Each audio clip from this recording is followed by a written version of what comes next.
ইতিহাস বলছে যে আমাদের বাংলাদেশ স্বাধীনতার পরে প্রায় 55 বছরে বাজেটের বড় সমস্যা হলো এর একটা গতানুগতিক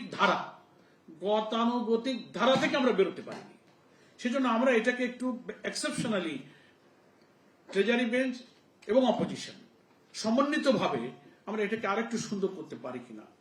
আমাদের কখনো কখনো এদেশে বাজেট হয়ে উঠেছে মানুষকে শোষণের হাতিয়ার, কখনো লুটপাট এবং অর্থ পাচারের একটা সুপরিকল্পিত বন্দোবস্ত হিসেবে আমরা বাজেটকে দেখতে পেরেছি। কখনো এই 55 বছরে বাজেট জনগণের ভাগ্য পরিবর্তনের হাতিয়ার হয়ে ওঠেনি। আমরা দেখতে পেয়েছি বাজেটের দুটো সাইড, একটা আয় একটা ব্যয়। আয়ের ক্ষেত্রে রেভিনিউ কালেক্ট করার ক্ষেত্রে আমাদের ওয়ারসেল করিম সাহেব যে পেপারসটা প্রেজেন্ট করেছেন, ব্যাখ্যায় উনি অনেক সুন্দর সুন্দর উদাহরণও দিয়েছেন। ডাইরেক্ট জনগণের যে ট্যাক্স, ইনডাইরেক্ট ট্যাক্স, ভ্যাটের মাধ্যমে যা জনগণের কাছে আনা হচ্ছে, এনবিআর এর মাধ্যমে এই রাজস্ব আয় করা এবং এনবিআর এর বাইরেও কিন্তু প্রত্যক্ষ করগুলো আদায় করা, ভ্যাট, ট্যাক্স, ব্যবসা বাণিজ্য, আমদানি রপ্তানি নানান মাধ্যমে কিন্তু এই রাজস্বগুলো আসছে। সেই রাজস্ব আদায়ের কর্তৃপক্ষের মধ্য দিয়ে যে সীমাহীন দুর্নীতি যারা আদায় করেন, এনবিআর সেই অথরিটি, ইনকাম ট্যাক্সের অথরিটি, যারা ট্যাক্স ধার্য করছেন, যারা নিচ্ছেন, যারা ভ্যাট ধার্য করছেন, পদে পদে, সময় নাই, পদে পদে এখানে ব্যাপক দুর্নীতি। একটা উদাহরণ গুরুত্বপূর্ণ দিয়েছেন ওয়ারসেল করিম সাহেব।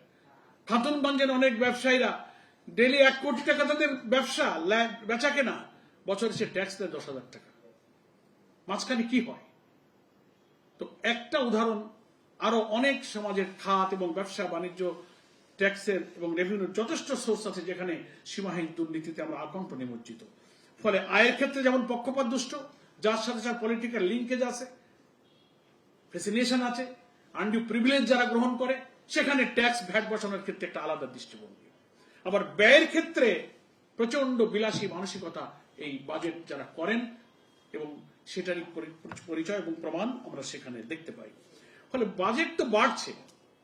ওয়ারসেল করিম সাহেব বোধহয় তথ্য দিয়েছেন যে 72 সালে 30শে জুন যখন এদেশের প্রথম বাজেট পেশ হয়েছিল, 786, বিসমিল্লাহ দিয়ে শুরু, 786, 786 কোটি টাকার প্রথম বাজেট বাংলাদেশে।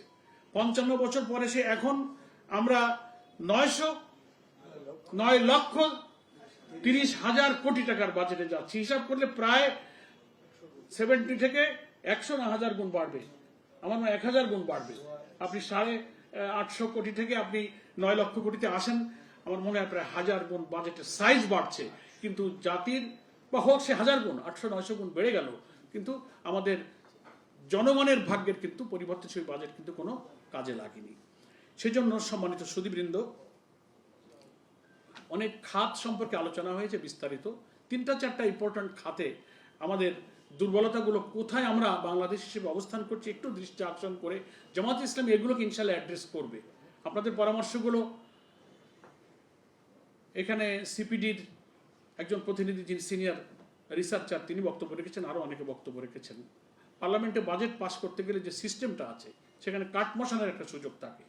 সাপ্লিমেন্টারি বাজেটে কথা বলে সেখানে অনেক সম্পূরক নানান প্রস্তাবনা, অ্যামেন্ডমেন্ট, সংশোধনী দেওয়া যায়। জামাত এই সব বিধিতে বাজেটে এবার তাৎপর্যপূর্ণভাবে অংশগ্রহণ করার সিদ্ধান্ত গ্রহণ করেছে। কিন্তু শিক্ষা, স্বাস্থ্য,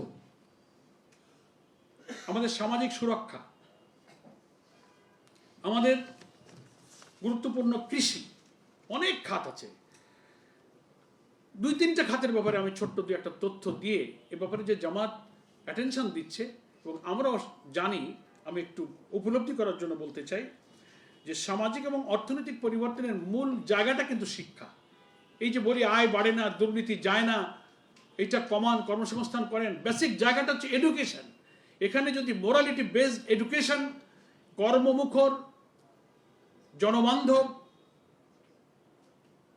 এরকম শিক্ষায় যদি জাতিকে গড়ে তোলা যায়, সেখানে যদি বাজেট বরাদ্দ বাড়ানো যায়, তাহলে যা আমি বিনিয়োগ করব তার থেকে কত গুণ কিন্তু আমাদের এই জনশক্তি, জনসম্পদে পরিণত হয়ে তারা আর্ন করবে।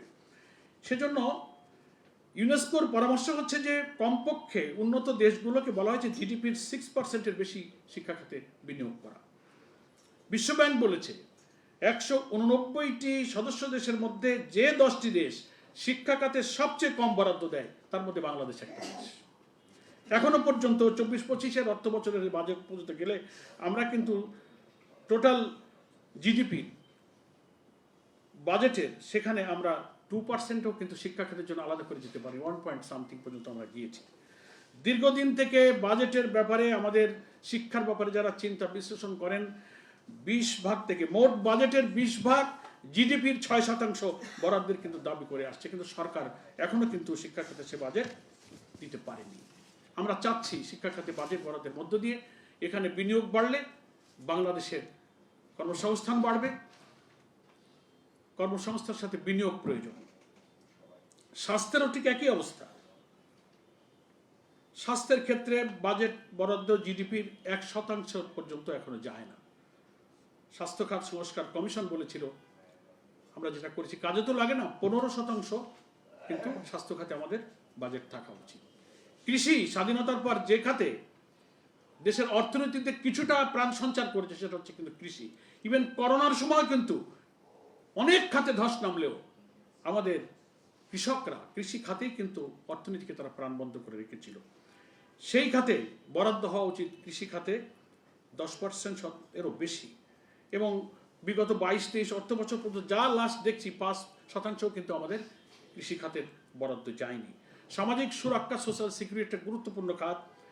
এশিয়া উন্নয়ন ব্যাংক, যেটাকে এশিয়ান ডেভেলপমেন্ট ব্যাংক বলি, তার স্ট্যান্ডার্ড হচ্ছে যে সামাজিক নিরাপত্তা খাতে জিডিপির 5% বরাদ্দ থাকা উচিত। এশিয়ান ডেভেলপমেন্ট 2020 সালের যে প্রতিবেদন দিয়েছে সেখানে গরিবদের চেয়ে ধনীরাই সামাজিক সুরক্ষা খাতে বেশি বরাদ্দ পায়। ধনীদের পেছনে খরচ হয় 8%, গরিবদের পেছনে খরচ হয় 2% সামাজিক সুরক্ষা খাতে। এই যে বাজেট তৈরি করার ক্ষেত্রে মাথাপিছু জিডিপির এইসব শতাংশগুলো গুরুত্বপূর্ণ জায়গায় আমরা দিতে পারছি না।